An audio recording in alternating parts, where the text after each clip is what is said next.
Hello, friends. It's time for Evelynn. Evelynn, violent, sexy, succubus lady.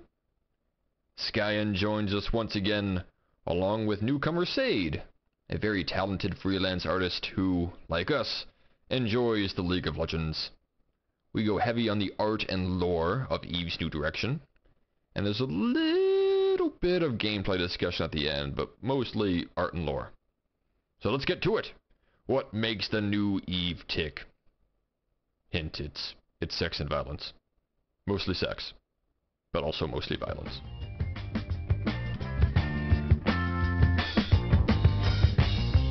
Welcome to the Trinity Force Podcast. Yo, it's that Triforce cast beaming straight to your home. Grab a beer so we know Pone ain't drinking alone. Send an email, a quick tweet, just pick up the phone. Leave a message, hit the beep if you're a creep, watch your tone. Discuss the meta game, patch notes, whatever helps your stats most. Obi-Pone Kenobi is your last hope to snatch gold. So grab your headphones and join in the fun. We'll try and force in some jokes and some cringeworthy puns. Yo, we can make it together, people. Trinity Force Podcast. Before you second to none. Now that's the end of the intro. It's time we begun. Good evening, ladies and gentlemen, and thanks for joining us for episode 482 of the Trinity Force Podcast. I'm Dom, and I'll be your host tonight for our discussion on Evelynn. Joining me today are two of the usual hosts, Punchinello and Heartless Beaver. Hey guys. And as we like to do for these champion-driven episodes, we brought on special guests Skyen and Sade to talk design, lore, and all of that jazz. Hello. Hello. Thanks for having me, guys. Yeah, this is your first time on the show, right? Oh, definitely. Then why don't you take a minute and introduce yourself? What are you about? All right, cool. Thanks. Plug yourself. Plug your work. I'm FF Sade on Twitter and Facebook and everything else, and I pretty much just draw art. I'm a League of Legends fan artist, and I've also done some things for Riot, like the Facebook stickers. And I worked a lot on All Chat. I've done like the logo for Summoner's Showcase, and I do just a lot of random things for Riot Games. She's connected everybody. Like way more impressive resume than most of us here. No. But that's pretty much it. That's all I do. I draw art. So yeah. She does really freaking good art. Just so you all know, you need to go look at it because it's really good. And we certainly appreciate you taking the time to come out and talk Evelynn with us tonight. And so, artists, designers, have at it here. Let's go. Yeah. I mean, I guess we can start with old Evelynn, who was kind of a mess. Sort of really... Just a little. Yeah, she was this very sort of weird... Some really old guy's idea of what a dominatrix looks like, with just spikes and leather and spikes and leather and claws and spikes and leather and high heels and spikes and leather, and nothing about her really made a lot of sense, to be honest. No, she didn't seem to have any direction. Like when I first picked up this game, I was scrolling through the champions. I might scroll past Evelynn and think, oh, that's blue shadowy lady with boobs. Okay. And that's pretty much all you needed to know about Evelynn. That was Evelynn. That described her perfectly. She really didn't have... her original lore read, too. She didn't have an identity, really. She just kind of existed there to be Shadow Lady with blue skin. Really simple abilities, too. An auto-attack reset, a movement speed buff, and the strange Q. That's pretty much it. She was an old champion, TLDR. She was old. From before Riot knew what the hell they were doing. Yeah, one thing... She had like Goku hair and like everything. I don't know. It was strange because she was supposed to be the succubus, right? But at the same time, she seemed like potentially the least visually appealing champion for the female side. So I was like, I don't know what's happening here. Like, I don't know why you exist. Was she a succubus? I didn't even know. As far as I knew, she was human with blue skin. Yeah, some of her lore implied that she was sort of a sexy champion, and then other parts of her lore implied that she was a murders people with claws champion. Yeah, I think that she was like, she was almost like no one knew what she was. Like, they just said, oh, she might have been like a child that was infused with magic and like I don't know.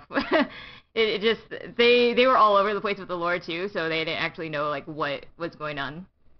Part of me wonders if they were trying to lean into like the Joker type origin story where like he doesn't know how he was, how he became what he is and everything, and that might have been what they were trying to convey with it. But I think I think that might be giving them too much credit, honestly, Yeah. given how much of a mess the lore used to be back in those days. Fair point. Even the cleaned up lore is still not exactly like the original cleaned up lore was not Yeah. especially compelling because they're still trying to like blur the line of demon thief. What's going on here?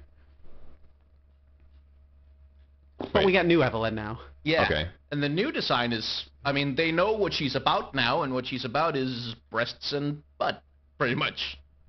That's a big part of what she is now, which makes a certain degree of sense if you want to have, new Evelynn feels a lot like Riot was like, okay, if we're gonna have a sex champion in the game, we're gonna have a sex champion in the game. And so they leaned into it properly. Like, she's very... she is. Very, yeah. Because they redid her splash art they redid it in 2016, I'm pretty sure. Yeah. To the updated one, and she has a very similar pose in her new one that just came out, but it's sort of like even more sexualized than it was previously. So it looks like they fully committed. The difference in this one from the previous one was just kind of her crouching in the shadows, correct? Facing the camera. So in this one, she's in that... Oh, I'm sorry, go ahead. Which one are you talking about then? There's like 4 of them. There's the original one, which is really weak. It's her with the magic hands. Then there's the one where she's like crouching at the bottom of the stairs. And there's the one from last year where she's like sitting on top of someone with her claw in it.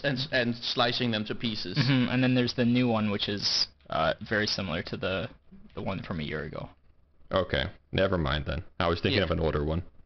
But the difference is from her updated splash from last year was like she's not actually very busty in that splash, really, and she's not actually showing that much skin. Like she's mostly got stuff covering her up, and she's got her arms in front of her body, and it's not really, the splash isn't really focused on showing off Evelynn as sexy.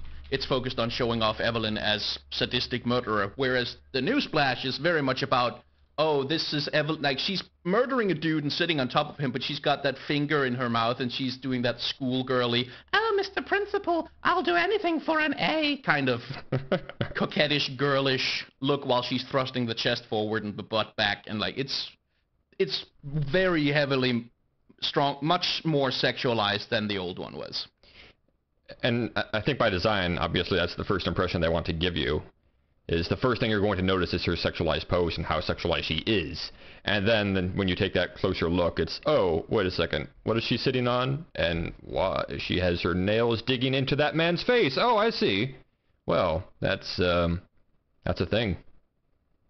That's a painful thing. Yeah, I also like that they focused her colors a lot more. Where the old one, it was the blue skin, and then she was like the red and purple, and then there was those. Here, it's pretty much just that bright pinkish purple contrasted with the dark shadows. That's her main thing, and then her skin is very pale to just kind of not get in the way of that. So there's a very strong color profile for her, where you can tell, okay, these are Evelynn colors. When they show up, that's an Evelynn. The old one was kind of a little bit more muddy in it. And I didn't really like that. I also like that they managed to do something with her goddamn streamers. Like in her old design, she had those leather flaps or whatever the hell they were that just kind of trailed behind her and didn't do anything. Part of her outfit. Mm-hmm. Yeah, but now they have become those shadow claw things that she uses to kill people with. So now they've kept the design element from old Evelynn, but they've actually turned it into something that makes a certain degree of sense for her design. Yeah, and I like how that carries on like isometrically as well, because I mean, despite the fact that her design itself is just a very simple human shape, with aside from like her hair, you can still tell it's Evelynn like really well because of the little tendril things that comes from her back. So yeah, makes her incredibly. It's the silhouette thing, so you can always tell who's where. And the color, like to go back to the color, that I mean, the old Splash, the old icon from the old Splash, and this icon are very different. But you can still tell it's Evelynn right away, even though she doesn't have the Goku pink hair, partly because the pink is back, but in a new form now, in a new purpose. And that pink also carries over to her gameplay, particularly with Charm, which has always been pink for Ari, but now they've reintroduced it for Evelynn, and hey, pink is back. So pink, purple, pink, purplish, pink-ish. Works really well for Evelynn on multiple levels. Yeah, they also changed her skin color, like, from the blue to sort of, like, almost more human-like skin color. Yeah, very pale. Yeah, very pale, and then changed her eyes to be white, which are, like, more seductive and less frightening than the old red eyes that were in the old Splash art. They did a very clever thing where if you look around her eyes, you can see she's got, I suppose it's the shadow stuff that's covering her, which is also covering the area around her eyes, which is making the glow of her eyes stand out a lot more. So they become much more piercing. So you notice them right away when you look at her face that she has these glowing eyes. Whereas with the old one, where there's just this flat red, pale glow of the eye, it's like, yeah, it looks demonic, but it doesn't really stand out. That right there is like, if you see that in a dark alleyway, that's probably death. But it's an alluring death.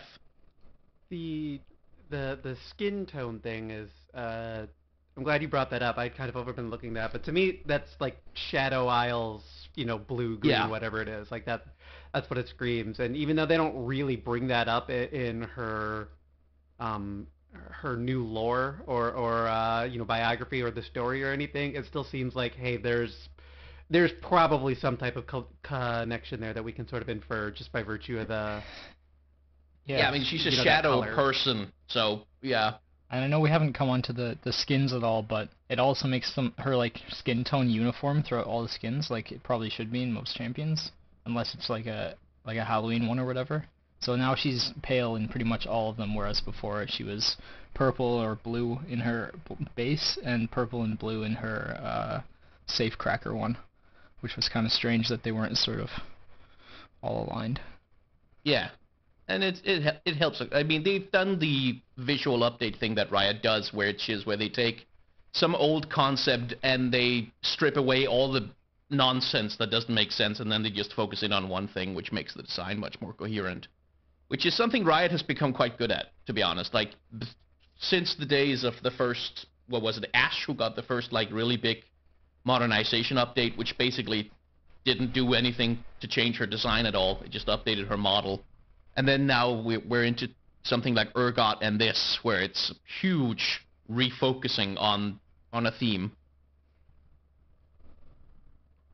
Yeah, I was thinking earlier, Skyen, Trundle, Poppy, Tristana, they've really hit the ball out of the park and all of their latest updates. I'm sure there was one that I didn't like as much. I know there was one, I can't think of it off the top of my head. But they've done a fantastic job of...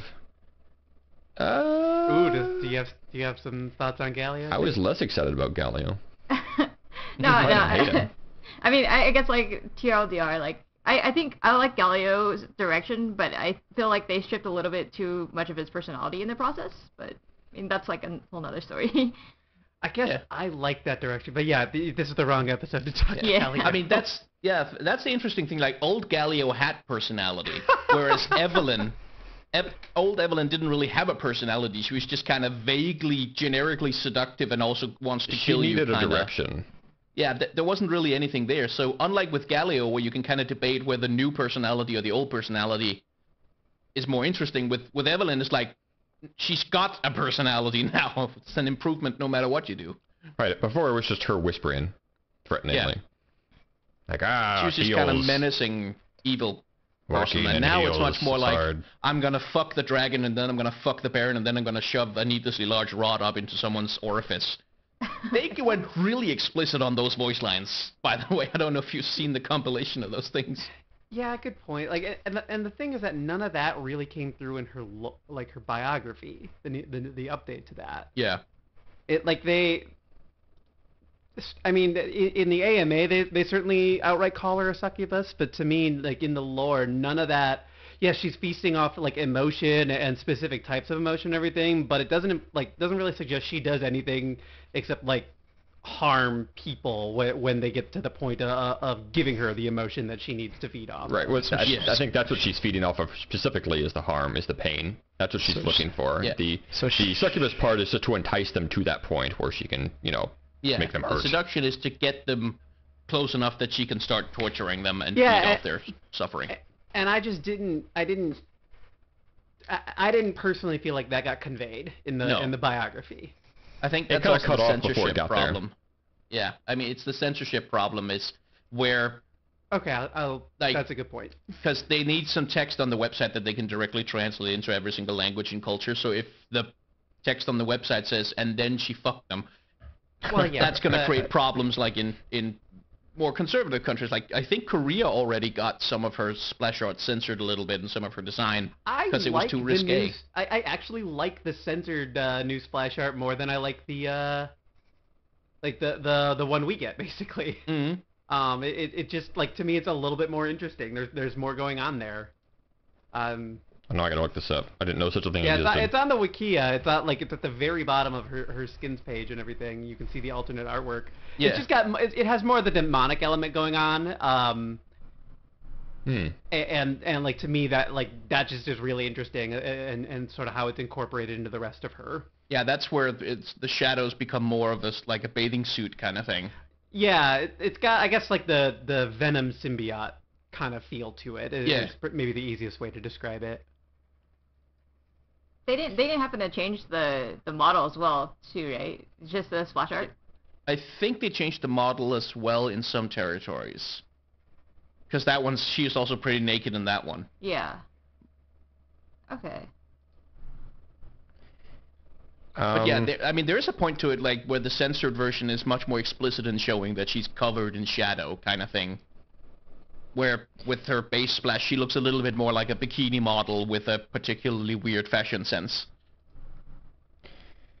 Well, so they talked about how they wanted to treat her new clothing, essentially. Since, the old model actually had clothing, and this one, it's not really human clothing, it's more demonic darkness clothing. I don't know what you call that.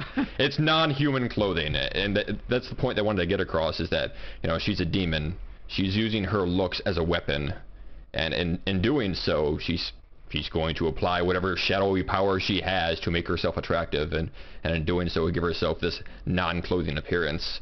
So when I look at this alternate artwork, I think they accomplished that at the same time.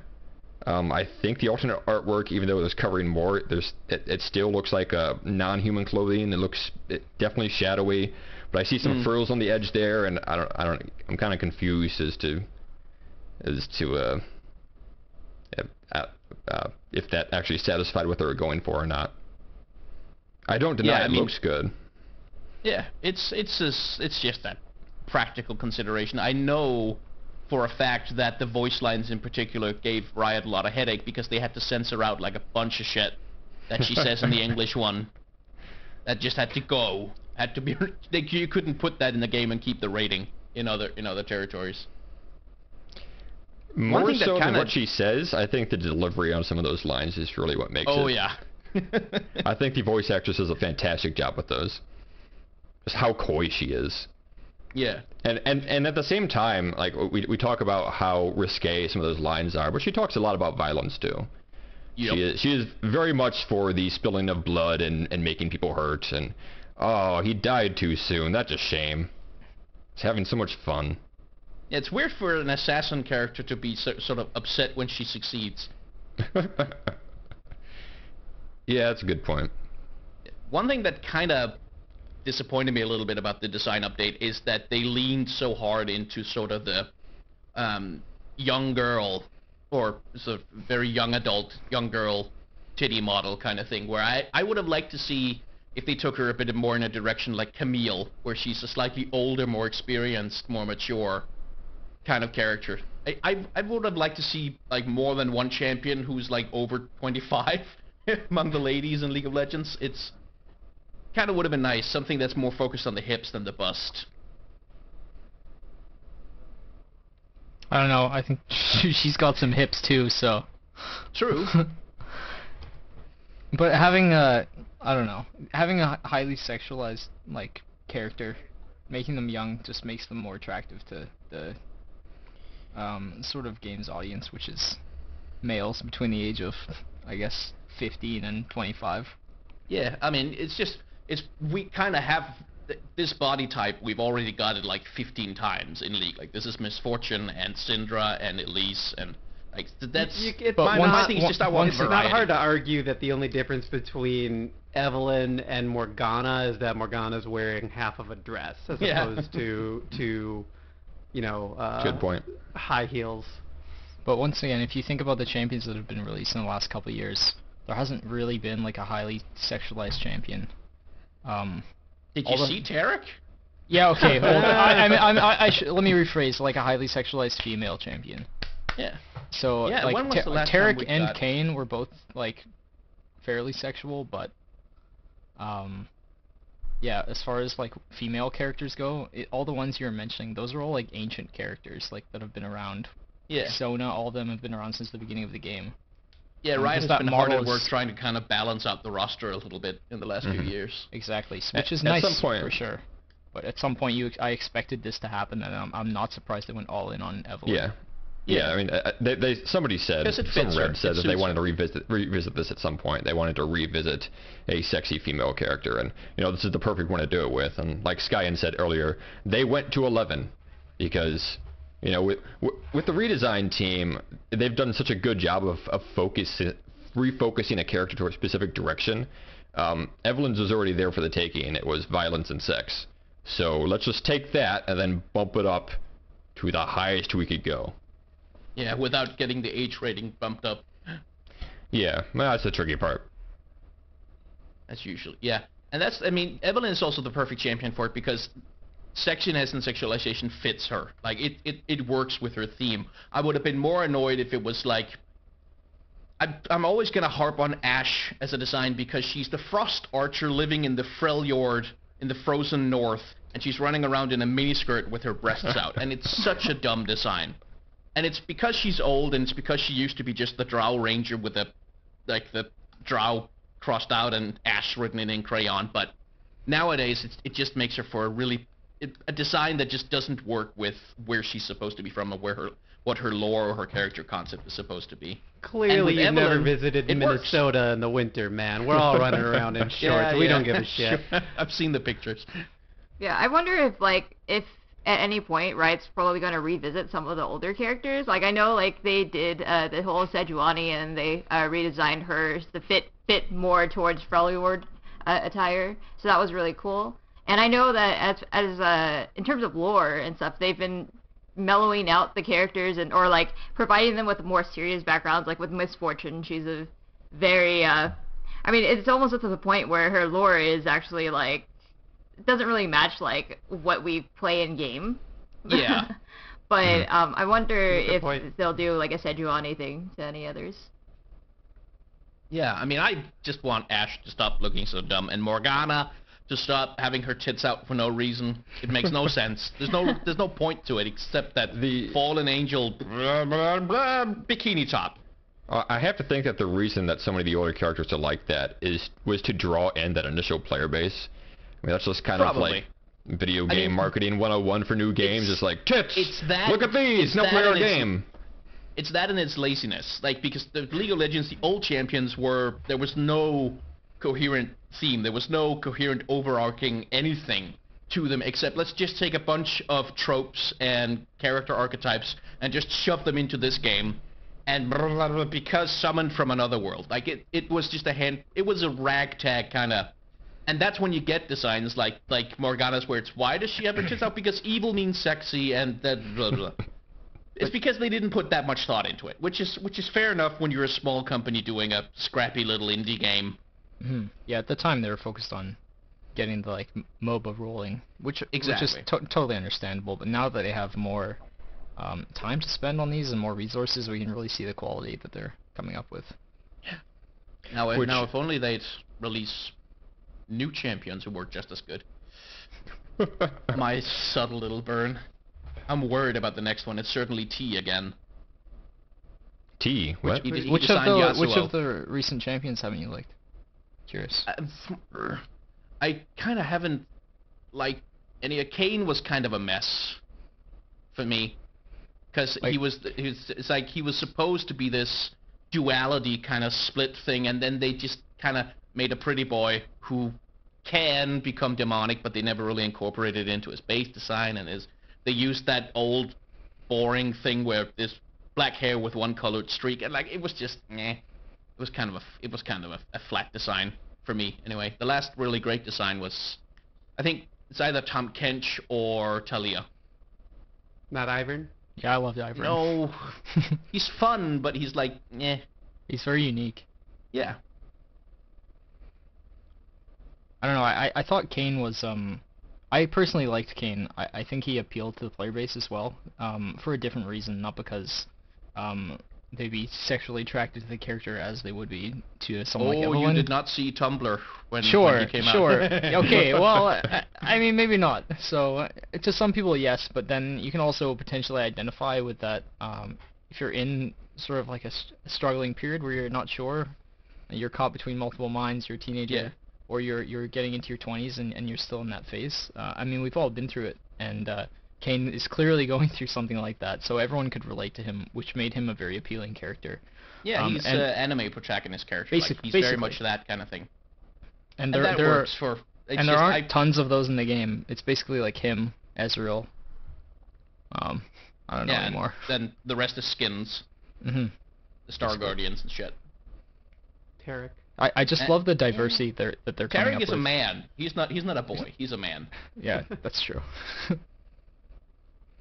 Yeah, I do think we touched on that a little bit when we actually discussed Kane, is that most of us on the episode shared the same feeling as you, Skyen, where we weren't really thrilled with the design, but we also acknowledged that there is a segment of the population of the player base that likes that each character is targeted towards. And Kane might have not been for us, but Kane definitely had a player base that enjoyed him and was happy with his release. And you can say that for every character. I mean, yeah, every trope, every theme, every character even except skins. maybe Teemo. Yeah, you know, I'm not going to argue that one. But yeah, even down to the skins, like everything is targeted to a certain demographic. Like, have we released a skin that have we released a skin for this theme yet? Is this an untapped, you know, I don't want to use the word trope again, but I'm going to, that we haven't released a skin for or character for that people might enjoy. So that's something they're always looking out for, as they should. That's a good way to sell skins. It's a good way to serve the player base. Yeah, keep people interested.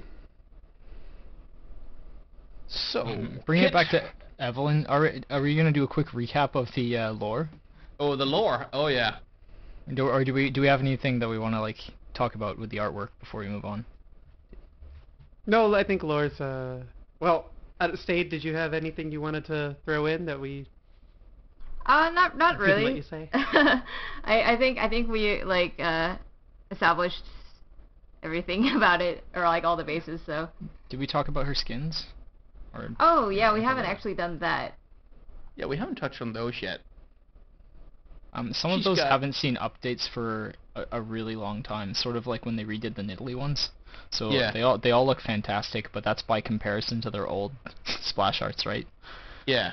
I mean, Shadow Evelynn is sort of still a kind of a weak skin, because there isn't really anything to it.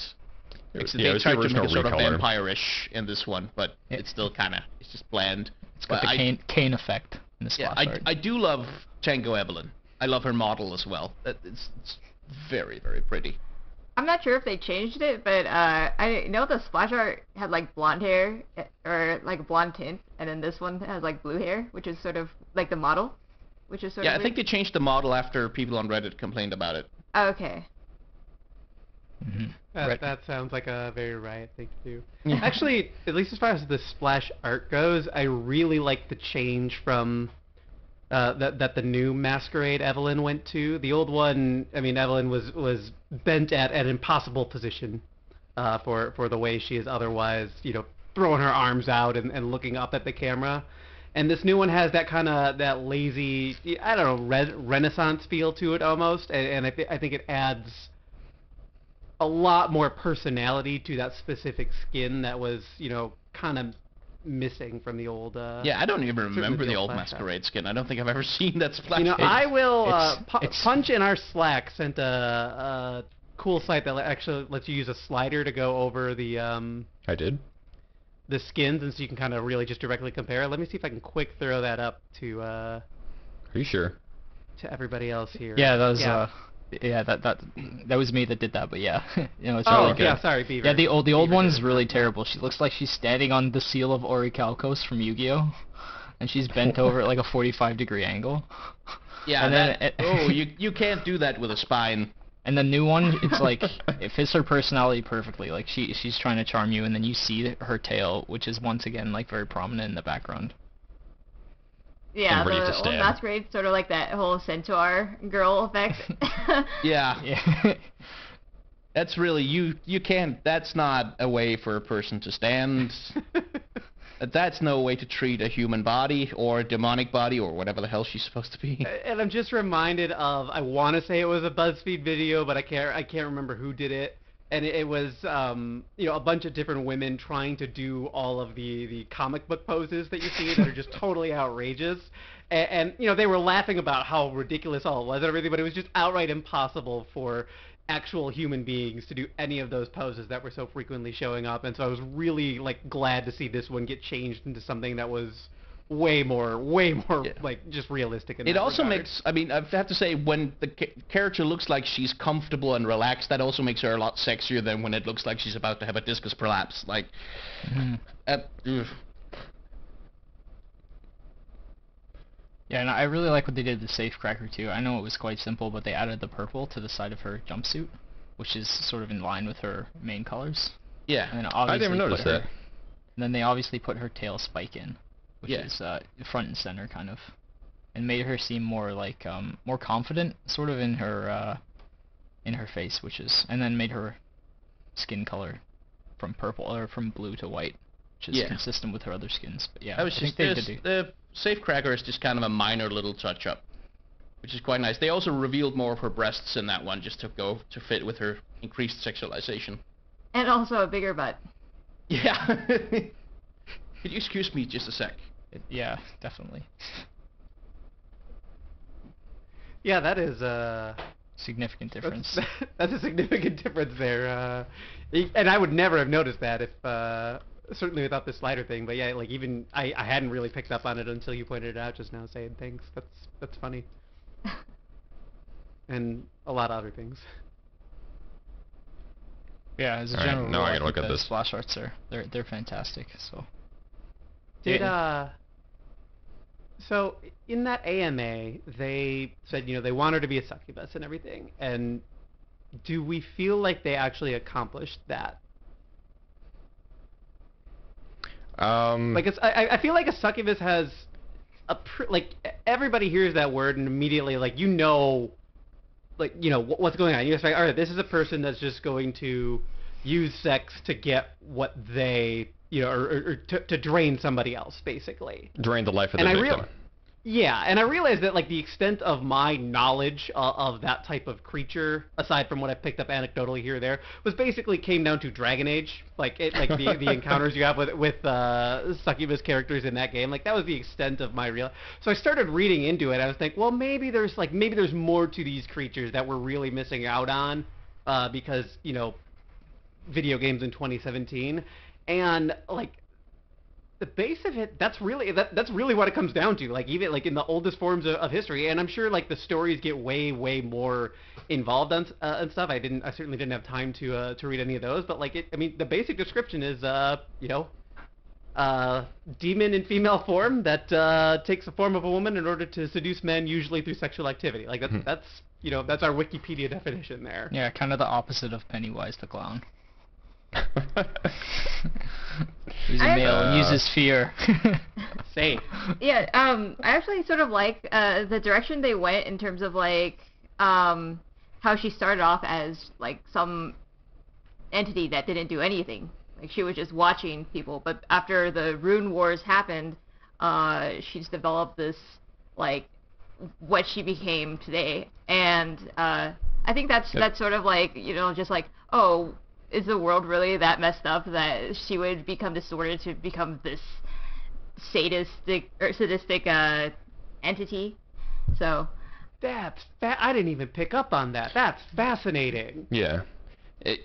Yeah, like her whole, like Sade was just saying, like her whole origin is she was like a primordial essence or being or something, right? And the amount of suffering in the Rune Wars and the amount of pain in the Rune Wars kind of coalesced into this sentient or barely sentient being until she became, you know, what she is today, and that's why she's craves that suffering, to seek that suffering now, because that's what kind of created her, and now she seeks it. Like, I need more pain, and what's the best way to do that? And that's where the succubus form kind of comes in. And each medium that has a succubus in it, a lot of video games, they kind of have their own little minor spin on what the succubus actually wants. Like you were saying earlier, Dom, that they're all pretty much the same. Like that original definition that you had, they're all pretty much that. But sometimes they don't all want the same thing, right? Some might want to kill you, or some might want to steal your soul, or whatever. And in Evelynn's case, what she wants is just to make you hurt as much as possible, and then to feed off of that. Yeah, she's sort of empiric in that sense, rather than being a traditional succubus. Traditional succubi were night demons that they snuck into people's room and then they had sex with them and then they disappeared again, and they didn't really do much beyond that. I mean, they doomed your soul to hell, but that was about it. But yeah, besides that, she's more empiric in conception, really. Like that she wants to trap you and then use you for sustenance for as long as possible. And I really get that feel. Like I haven't actually played her in game. I listened to that video of all her voice lines, and watched the gameplay videos of her. And I do get that feeling that they actually captured that well through her voice lines craving violence and taunting enemy heroes, attempting to seduce them. Even her abilities, the charm. I'm so happy they brought charm back, because that's the perfect ability for a succubus, right? It's such a underutilized form of CC in this game. So it just made perfect sense to give Evelynn that ability. I think who has it in League? It's Ari and Rakan and Evelynn. Might be another succubus. I think she's the she's Eastern also version of a succubus. Archetype. Yeah. Mm-hmm. She's closer to a traditional succubus, I think, whereas with Evelynn, it's like I really think they brought a lot more vampire into her, really, in terms of her conception. I think her quotes and her in-game dialogue do a lot better job of selling the succubus concept than the mini story did. I got a lot of sense that she was like this really patient hunter type creature, and I did like the origin, especially like I totally missed that, and that like the commentary on the world, that was fucking brilliant, Sade. And that but I got the sense that she was like this patient creature, and like she found this route to getting the or to be like the most fitting way to sort of hunt the targets that she in the way that suited her best and everything. But it didn't like scream succubus in the conventional sense to me. It's definitely like all the in-game dialogue that accomplishes that. Yeah. And so I feel like there's a disconnect. There's a little bit, and I wonder how much of that is down to the aforementioned censorship and the needs for localization, and how much of it is down to the game designers being on a different page than the lore designers. I think somebody made the joke earlier in our Slack that the lore designers are stuck in the basement. Yeah. Which would explain the disconnect. Yeah, I mean, there are rumors that the lore department at Riot does not have an easy time getting their ideas out. So maybe that's true. I mean, I do know that when it comes to projects like this, the designers get first crack at it, and then the lore writers have to write to suit it. So like it's a design first approach to development. And that might also have been part of it, that the designers went with something that the lore writers kind of couldn't fit into their conception of the universe. And that's just the trouble of game development. Teams and lots of people. I'm kind of interested in her... And you brought the issue of censorship earlier. Yeah. Which I'm sure played into the lore writing. Sorry to interrupt. Yeah. I mean, I would hate to be the editor who had to try and figure out what's permissible where for every single region. But I'm kind of interested in her connection with characters like Tahm Kench. Because I think she has a few voice lines where it's like she kind of implies that they are competitors. I would love to have had like an additional story or like I'd love to see several stories here to sort of give us a fuller breadth of this character, but I definitely would have loved to have one be just like her and Tahm Kench hanging out, talking shop or something, or her and Thresh, or something like that. You know, just these otherworldly characters that she like is not going to be hunting because of # reasons, and so since they are kind of pursuing different versions of the same thing. Hey, all right, well, let's just chat. What works for you? What works for me? Like just like basically them getting to have a normal conversation because they otherwise like never seem to do that. Yeah, that's the thing about Riot's lore is that they don't really put out that much of it ultimately. So there's a lot of stories that they don't really get to tell about the characters because the two lines that she has with Tahm Kench, "How are you, River King? I see you haven't missed a meal, and I like your style, but stay out of my territory." That implies like that they've known each other for a long time, and maybe there's something there. Yeah, and even with Thresh, oh, I love watching you work, and how do you kill them so slowly? You have to teach me.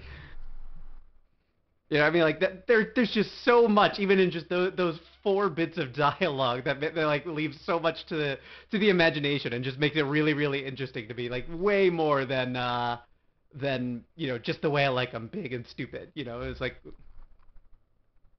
Wow. Wah. Yeah. What? That's the reaction I had to that line. Again, I was also like I'm really not a huge fan of the lore, which I think is no surprise. But yeah, the idea of Evelynn and Tahm Kench not really working together, but maybe like a short story of competing against one another. It's very interesting just comparing their two styles of trying to get the same thing, right? Where Tahm Kench is the bargainer, he's the merchant. Like, all right, well, I'll give you what you want if you just give me your soul.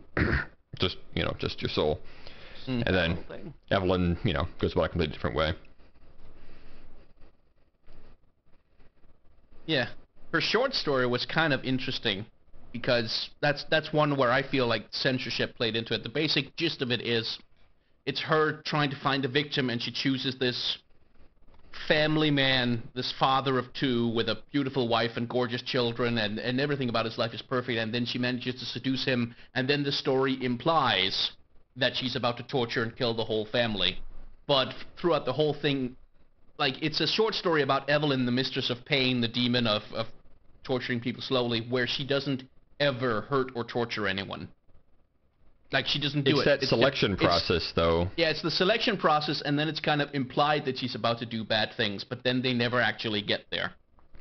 It's the fact that she chooses the guy that has the most to lose, or the most that she can extract pain from, I think is the point they're trying to get across. But, right, like Dom was alluding to earlier, like you were just saying, there's none of the actual goods in the story.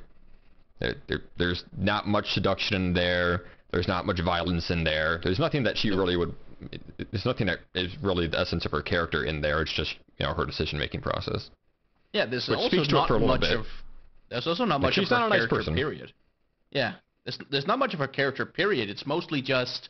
It's a description of each victim in turn, and then, like, with running commentary by her, but it's not really a story from her inside her mind, her thoughts, her feelings, what she wants, really. It's very outside of things, which, again, I think it might have been a censorship issue where if you're going to have this thing on your website in 24 different languages, then you can't show any of the fun stuff. So then at what point, like, do we stop giving them a pass for that? Yeah, that's also my thing. It's like, I feel like if they run into the problem of if they wanted to do this really, then they should have done this really. And if they knew from the start that they couldn't do it for real, then they should have gone with a different concept or a different idea. Because I feel like at some point it gets a little too compromising in terms of, we want the sex demon with the breasts who does the sexy sex things. Also, we can't have that because children in Dubai. They go to 11 in the game. Yeah. But, you know, with the lore. Oh, we can't go too far here, guys. Come on. Let's keep it G here. They actually, I mean, they said they had a lot of lawyers go over most or all the dialogue in that AMA, which, I mean, I know it was a big concern to them and everything, but it's kind of surprising that much of the, you know, the in-game dialogue made it through, but then they were, you know, had to be really, really conservative in there. Makes it seem like the lore was an afterthought. Yeah, I mean, I think it's probably because the stuff that they publish on their website is public to everyone, whereas the stuff in the game the game has an age rating, which supposedly restricts people from below that age rating from getting into the game. So you can get away with a little bit more in there, but on the website, which is public to everyone, you can't.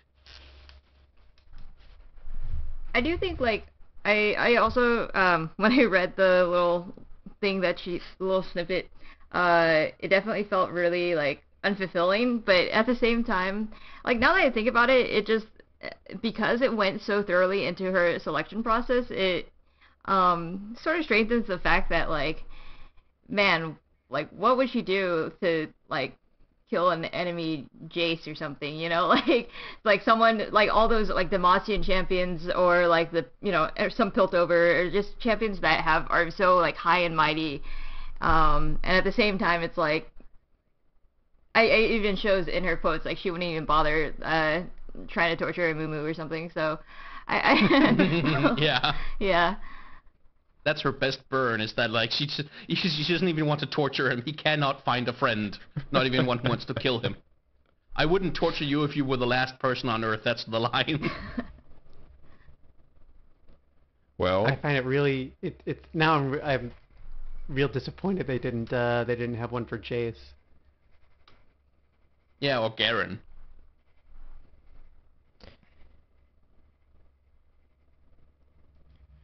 Yeah, I know, sorry, this is taking a step backwards. I know we were talking about, some of you think she's more like a vampire than a succubus, but I have to disagree with that. Because I think the whole definition of a succubus is, they're a young, attractive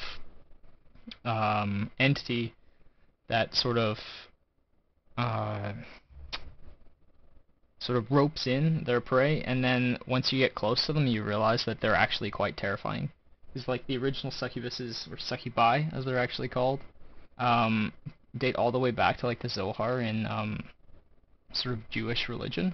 Yeah. So they were, like, you know, Adam's first wife was a succubus, and well, no, there was she a wasn't bunch of a other, succubus, or she became a succubus them. later. Yeah. She rejected Adam and was cast out from the land of God, she became mother to a huge brood of demons. Yeah, among exactly. them succubuses.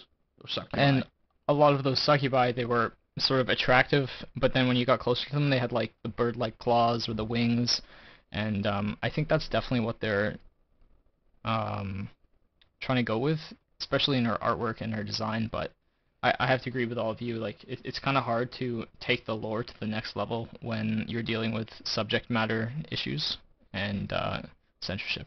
Yeah, I mean, the religious angle, too, is if they Exactly. make her explicitly a succubus, then all of a sudden you get in trouble with all the Abrahamic religions who have, where some of them have pretty strict restrictions on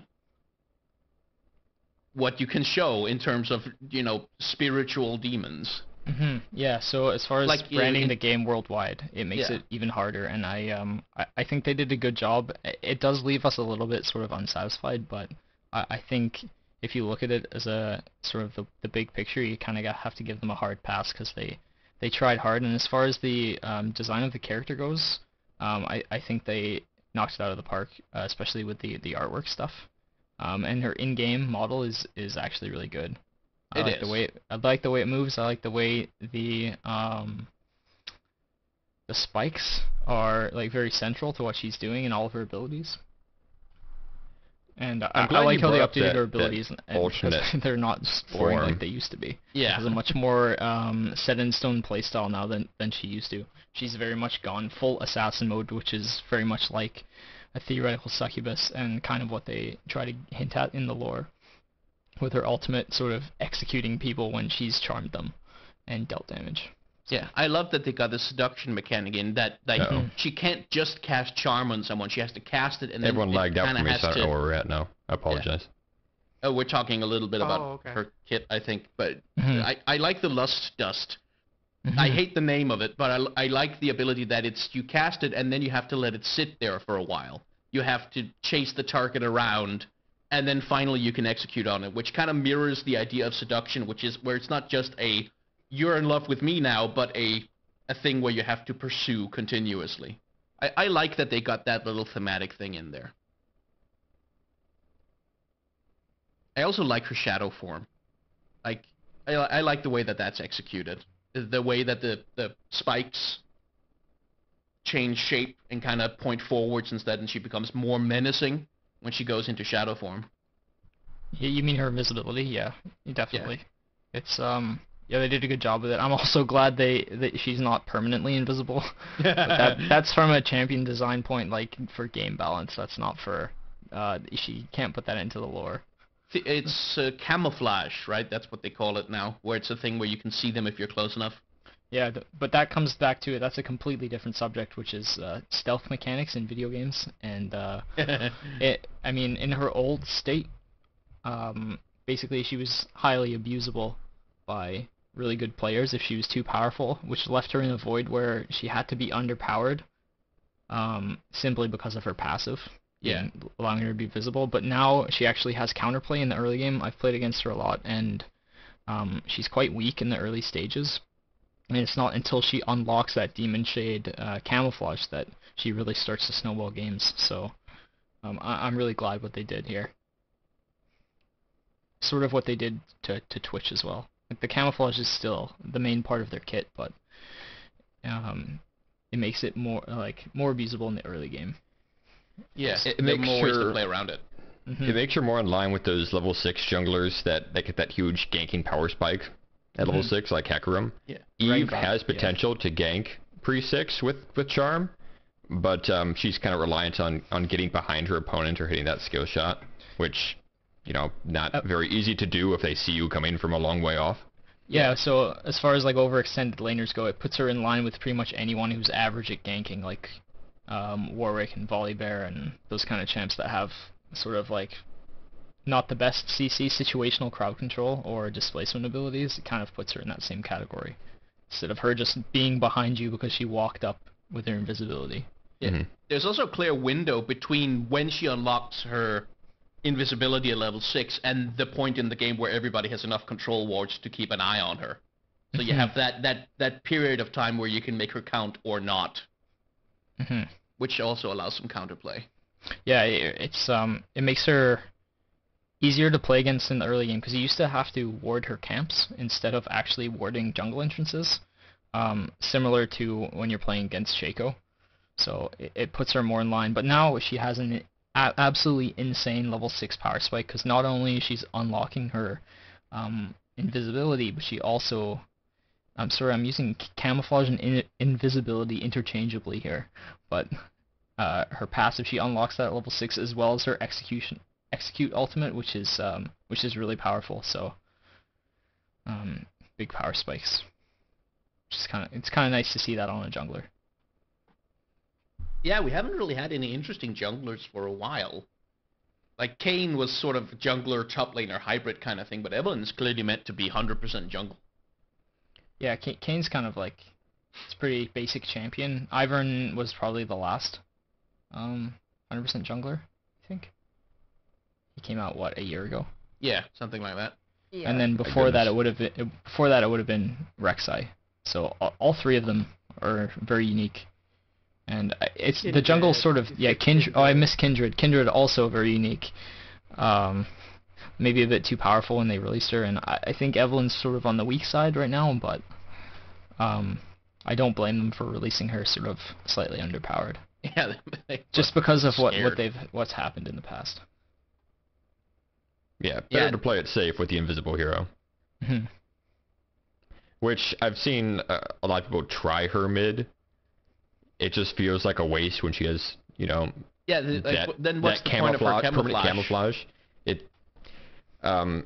Chira brought up earlier that one of the old iterations of Evelynn could actually make a good use of camouflage by pushing and then faking a roam, because if the mid laner doesn't see you, they naturally assume you're roaming.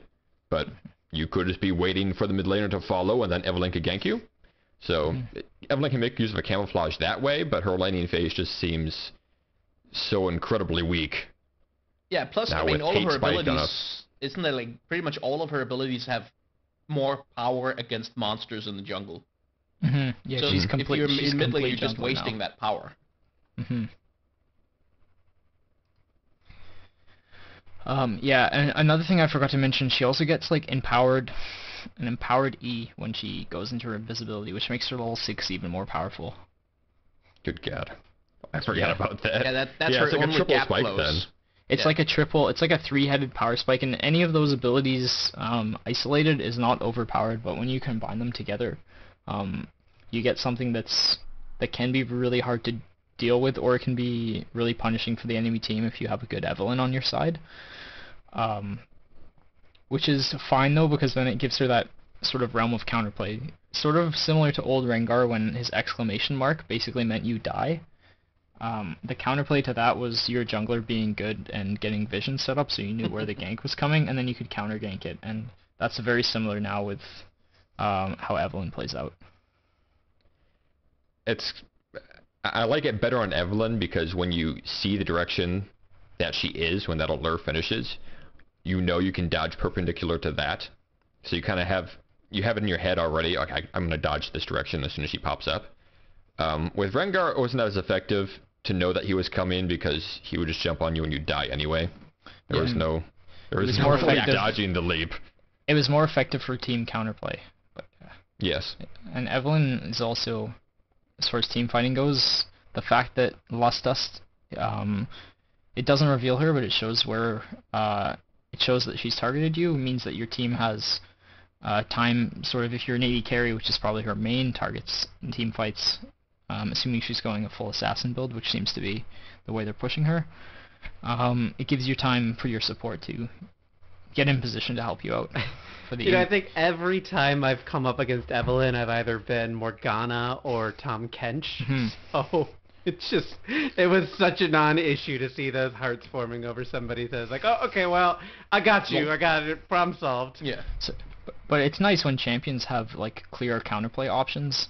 Sort of when you come up against someone like Yasuo, it's obvious that Rammus is going to be good against him. And Evelynn has very, very clear weaknesses, which is if she can't assassinate anyone, then she's going to be pretty useless in team fights.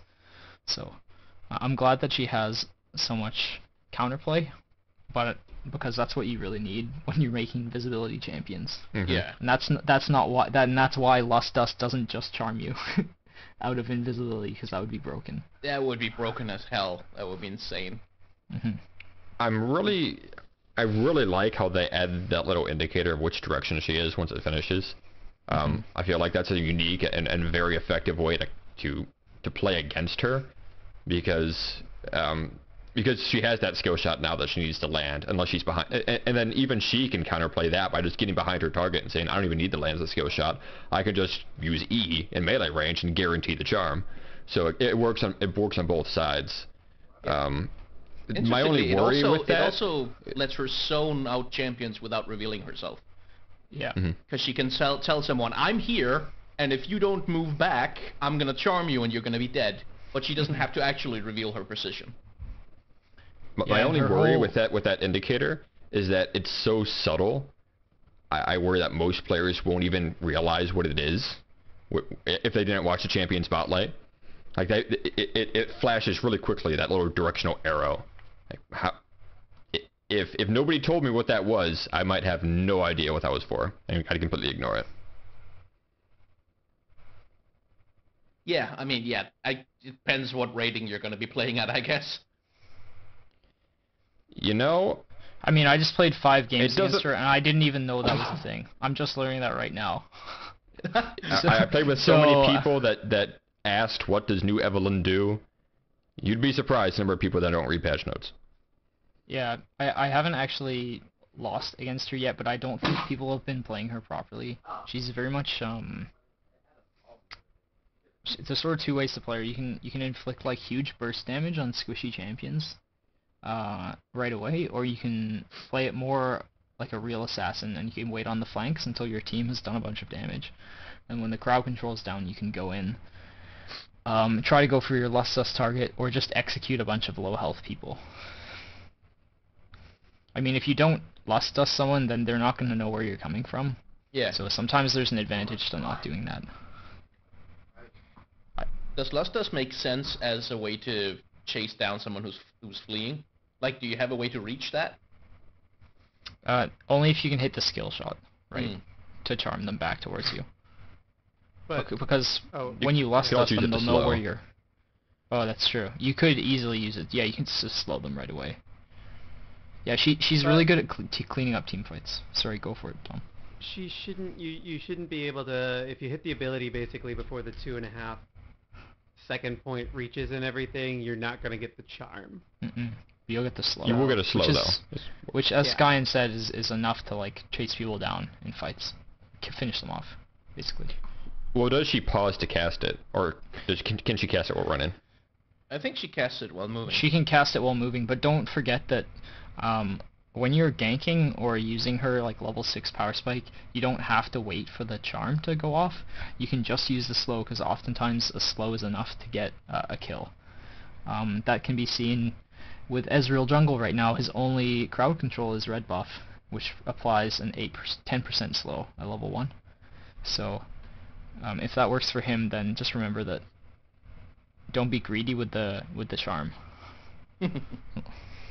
Basically. Yeah, it's a 65% slow, so it's substantial enough to work. Okay. Well, we have spent a lot of time talking about Evelynn at this point, kind of covered all of the bases, so that's about time for us anyway, so I guess let's wrap things up. Thanks again for joining us, everybody. Skyen, where can people find you and what you do? Well, they can go to castercomics.com, and that is comics with an X, not a KS at the end. I know it's confusing, but, you know, that's the way we wrote it back in the day. Or you can find me on Twitter, where I'm TPSKYEN, TBSkyen. And if you're interested in like long-winded discussions about champion lore and champion character designs, I do some videos about that over on my YouTube channel, which is youtube.com/TBSKYEN. And Sade, where can people find you one more time? At FFSade on Twitter, Instagram, Facebook, or wherever. Tumblr. Yeah. Definitely go check it out. Like, especially if you're into the esports stuff, she's done a lot of like the wallpapers for the teams at Worlds and everything. It's Check her out, pretty seriously. Yeah. Yeah, they're really amazing. Follow her right now. I'm Right gonna make the fuck now. Cloud9 one my phone background for sure. Thank you again for taking time out of your schedules to join us. And everybody else, everybody at home, have a good night. Bye. Bye. See you Yeah. guys.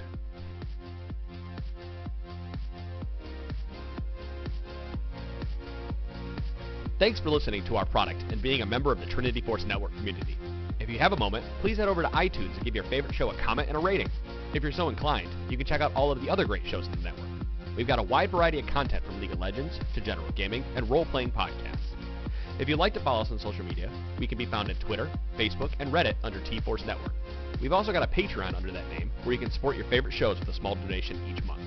Thanks again for listening, and we hope you continue to enjoy all of our podcasts, videos, and the community that we provided.